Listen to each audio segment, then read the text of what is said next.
Hello, everybody, and welcome to Effective Global Training.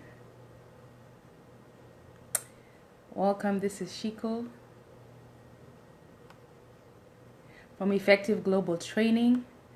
I strategize, innovate, and streamline teams to produce effective outcomes. Today, I want to talk about dressing, dress code, and attire. I want to address the dressing, the way you dress. I'm not here to tell you what to wear and what not to wear. I'm just here to address dressing. So share with somebody, tag somebody as you join for effective global training. Hello and welcome. Hi Beatrice, how are you? I'm fine, thank you. Welcome to Effective Global Training. This is Shiko once again. Here at Effective Global Training, I strategize, innovate, and streamline teams to produce effective outcomes. Today we are going to talk about dressing, dress code, and attire. It's not about fashion, it's not about what to wear, what not to wear. It's about what you wear, what it represents, and what it says about you. I'm not a fashionista, so I'm not here to criticize dressing or to say this is what is in style or not in style. No, I just want to talk about and teach about dressing for the occasion, for what you've been called to do, for where you are going to be. So when it matters of dressing, people judge you by what you're wearing, even before you speak. Ever met somebody and the first thing you do, you look at what they're wearing before they even speak or introduce themselves or say what they do or why is it that you're meeting? You look at what they're wearing. And just by what they're wearing tells you a lot about them. Clothes describe you. They give people an opinion of you. Somebody can give a whole opinion just by looking at what you're wearing. They can just look at you and decide you are this, this, and that. You are A, B, C, D. You are D, E, F, G. You are like this. You are like that. You belong to this group. You don't belong to this group. Just by what you're wearing. So clothes are the silent communicator, silent language. They speak silently. They are words that speak silently about you. Dressing is a silent language that speaks about you. Dressing is a definition of who you are. It's a description of who you are.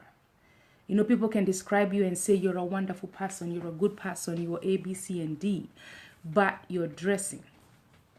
So they can describe your character, they can describe your quality, they can describe what you do, they can describe your accolades, they can describe your education. And then the moment they put that dressing, the dressing is going to denote whether your description of yourself and your achievement goes together with what you're wearing, or it doesn't go with what you're wearing. It doesn't complement what you're wearing. So as much as we know that character is a good way to describe you, or by your education and your achievements, your dressing also describes you. Your dressing can disqualify your characteristics, your qualifications. Your dressing can disqualify who you are and the achievements that you have. Or your dressing can say something so good about yourself and people look at you like, wow, I mean, the way she's dressed, she's not all that, but the way she's dressed, it can take her places. I was talking to a pastor one day and he was saying sometimes he goes to the airport dressed in a suit and he will talk to the person at the desk and say, are there any seats in first class? Can you bump me up to first class? And just because of the way he's dressed in a suit, if there's a seat, they'll give him. But if you're just dressed anyhow, in a jumpsuit, looking anyhow, raggedy, hair raggedy, they most likely will tell you, no, there are no seats. But he says he's done that several times where he's very dressed up in a suit.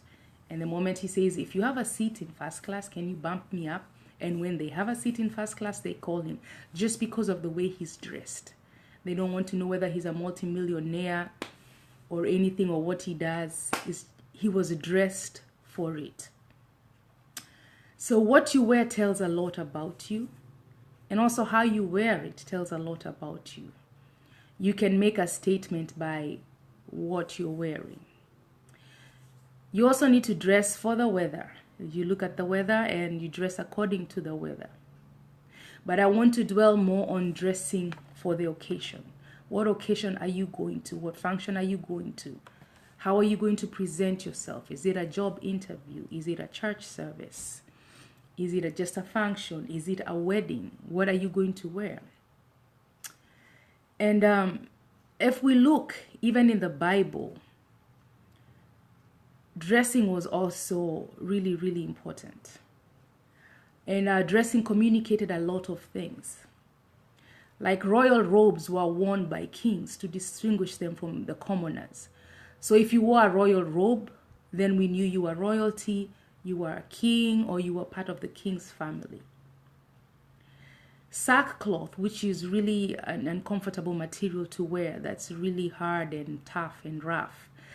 It was worn during times of grief and mourning, just to symbolize inner pain that someone felt, maybe the loss of a loved one.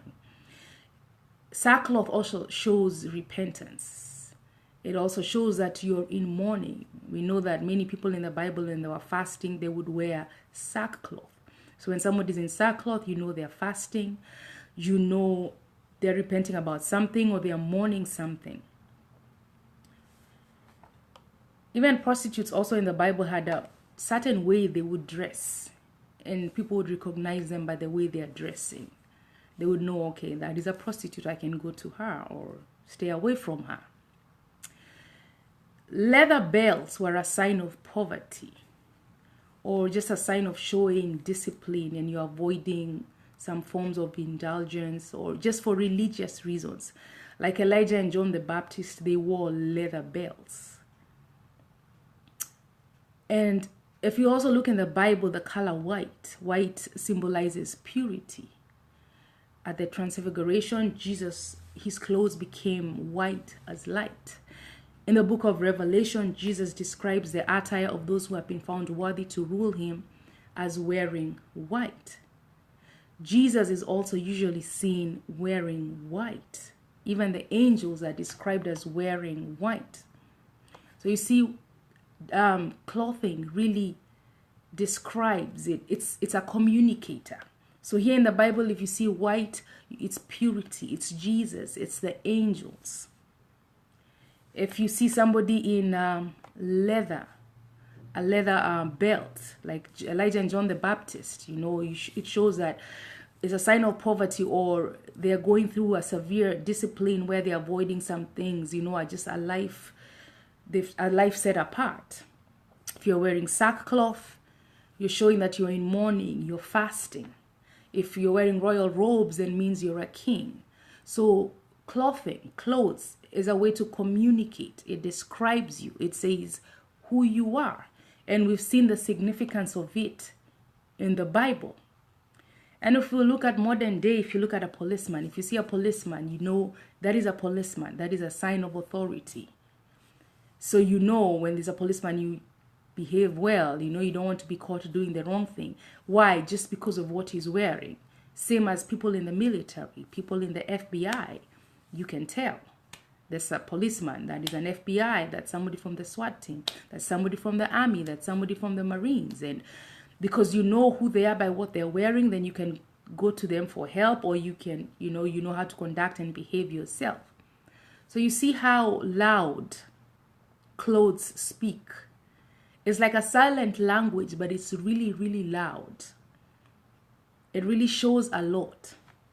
So now when we go to the modern day, to us now, we've seen in the Bible the significance of clothes and what you wore for certain occasions and what you wore to describe who you are or to denote who you are.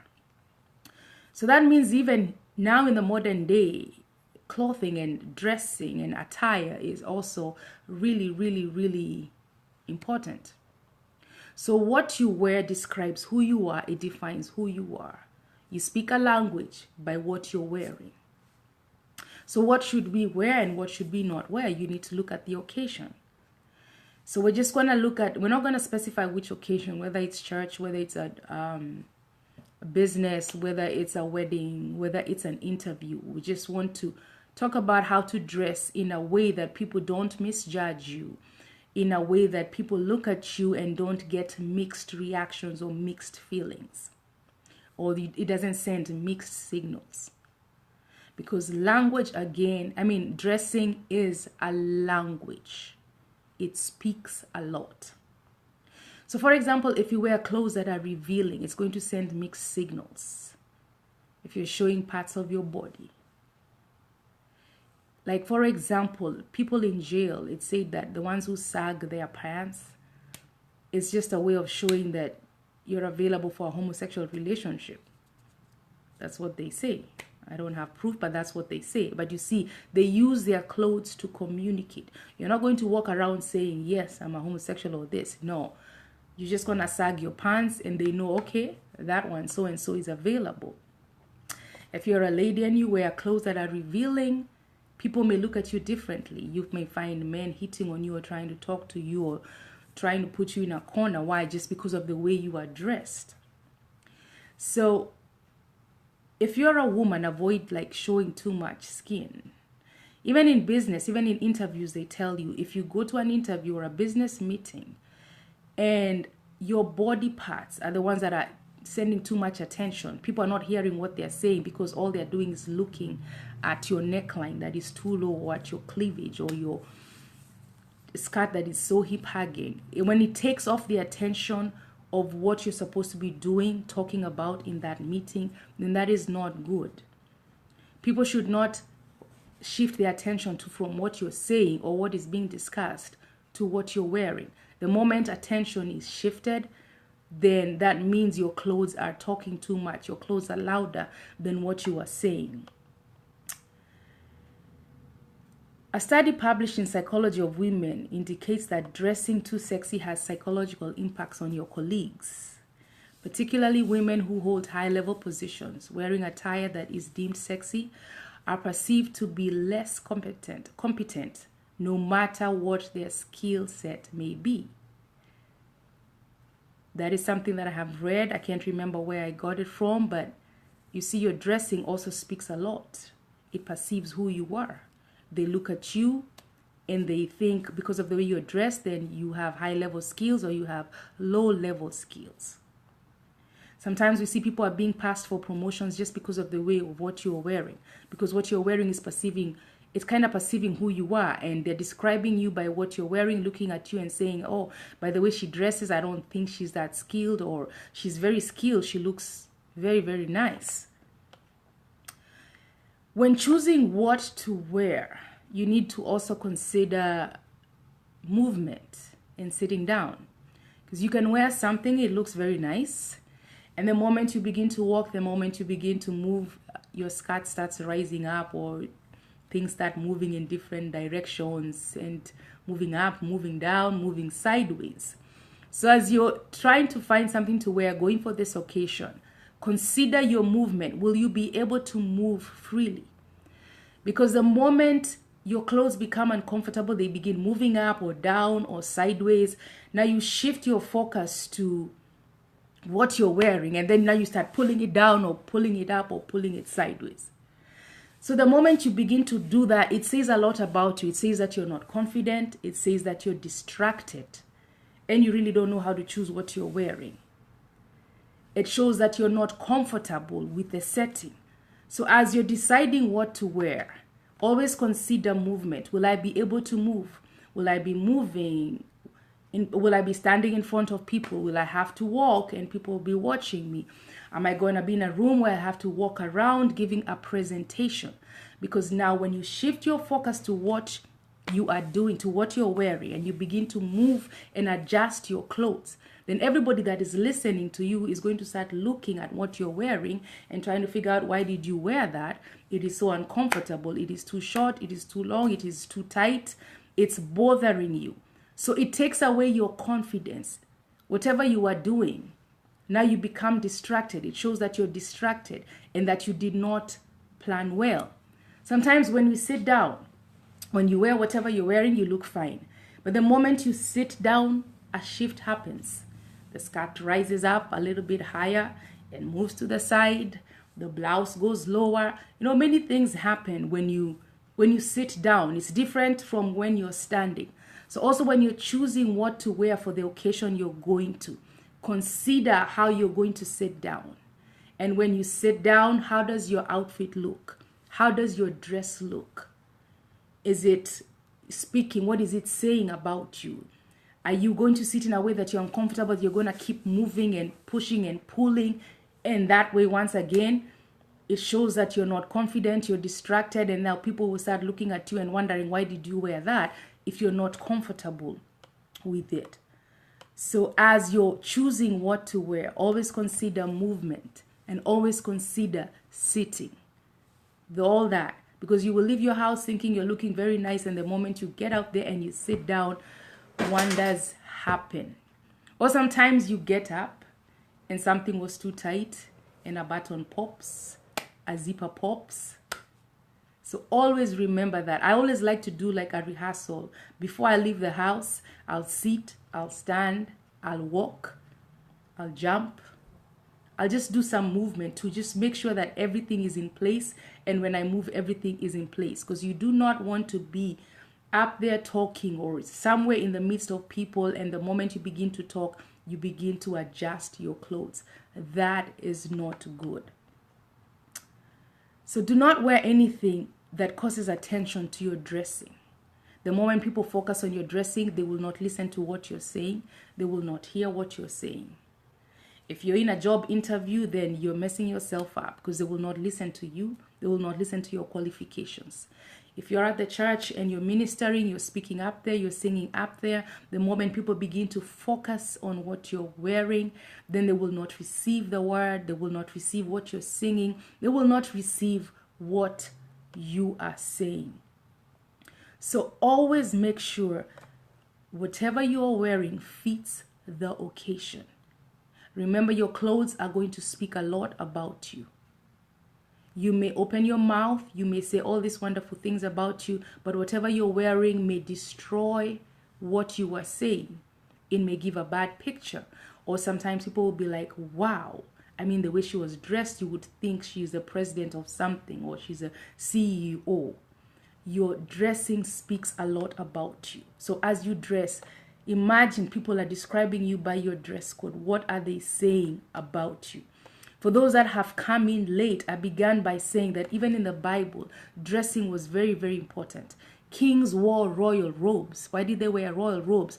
It was to differentiate themselves from commoners. You see somebody in a royal robe, you know that's a king. Bow down to him. You know that's somebody from the royal family. There are those that wore sackcloth.